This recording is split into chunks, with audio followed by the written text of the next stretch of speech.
রূপা একটা টোটো ধরে ভাবছিল সেখান থেকে পালিয়ে যাবে। হঠাৎ করে রূপার মনে পড়ে যায় আশ্রমে এতগুলো বাচ্চা, আমি চলে গেলে ওদের কি হবে। অন্যদিকে গুন্ডারা ভাঙচুর করতে শুরু করে আর বলে 10 লাখ টাকা হয়েছে, তোমরা তো বলেছিলে টাকা শোধ করে দেবে। তখনই দীপা সেখানে এসে বলে টাকাটা আমি শোধ করব, শুধু আমার একটাই শর্ত, আমার মেয়েকে স্বীকার করতে হবে যে ওই আমার মেয়ে। তখনই সেই লোকগুলো বাচ্চাদেরকে মারতে আসলে রূপা চিৎকার করে বলে রূপা বলে দিচ্ছে তোমরা কিন্তু এক পাও এগোবে না।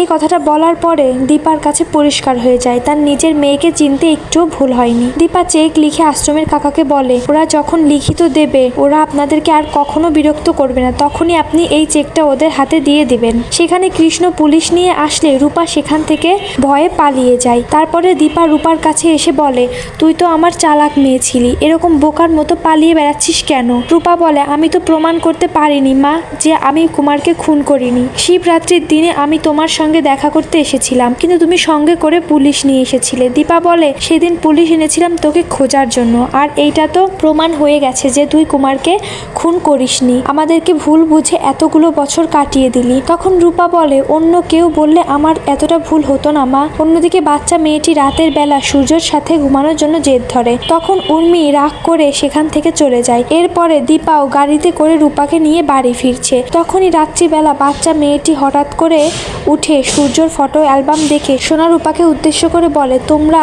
কত লাকি, তোমাদের বাবা তোমাদেরকে কত ভালোবাসে, আর আমার বাবা সে তো আমাকে ভালোই বাসে না। পরের দিন সকালে সোনাকে দীপা ফোন করে জানায় আমি রূপাকে নিয়ে ফিরছি, আর সোনা সেই খবরটা বাড়িতে বলতে বলতে দীপা রূপাকে নিয়ে বাড়িতে ফিরে আসে। সূর্যকে এরকম অবস্থায় দেখে রূপা চমকে যায়, বাবাকে বলে বাবা তোমার এরকম অবস্থা কি করে হলো?